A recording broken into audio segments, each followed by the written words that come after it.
Hello, and thank you for watching this November 23rd weather update, brought to you by Agrible, the makers of Morning Farm Report. My name is Eric Snodgrass, and I'm a senior atmospheric scientist and co-founder of Agrible.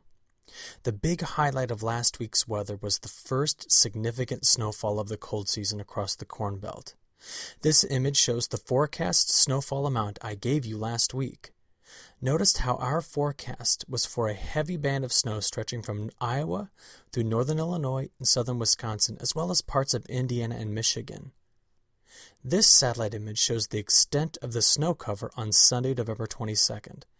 While most of the bright area, which indicates snow-covered ground, received a few inches, several higher amounts fell across the center of this snow swath. The darkest shading of blue on this map indicates regions that received 8 inches or more of snow. South Dakota received 17 inches, while Dubuque, Iowa received 12. In Illinois, the Quad Cities area received more than 10 inches of snow, while Chicago O'Hare recorded over 11 inches. Many places in Michigan received over a foot of snow, and northern Indiana recorded more than 5 inches as well. Well, after the snow passed, strong winds barreled in from the north, bringing the season's first significant shot of very cold air. Under the dome of high air pressure, clear skies and nearly calm winds finally moved in on Saturday night, dropping temperatures into the single digits in northern Illinois by Sunday morning. By Sunday night, temperatures fell into the 30s as far south as the northern parts of the panhandle of Florida. Now, before we move on to next week's forecast, this map is just a reminder of how warm November has been up until this past weekend. Will we see more warm weather return, or have things finally started to cool off?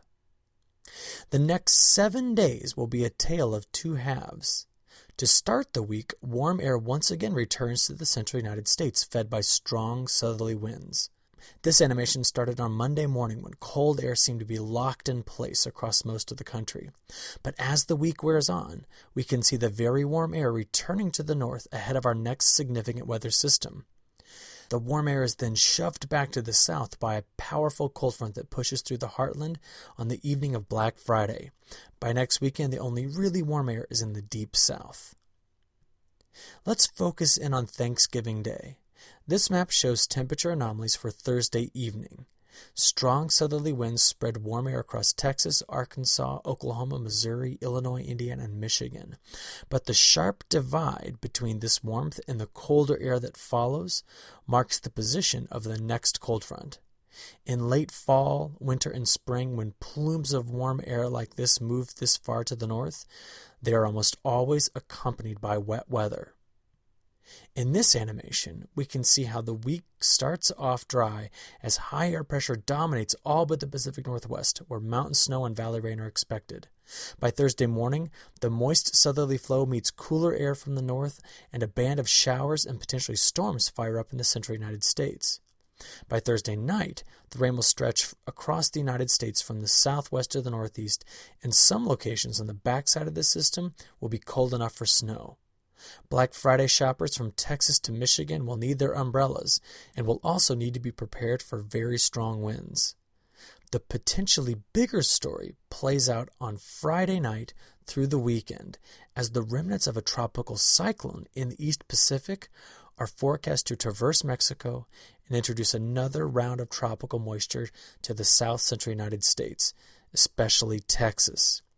We will need to keep a close watch on this system, as it could transition into a low-pressure system that sweeps across the United States as a winter storm early next week.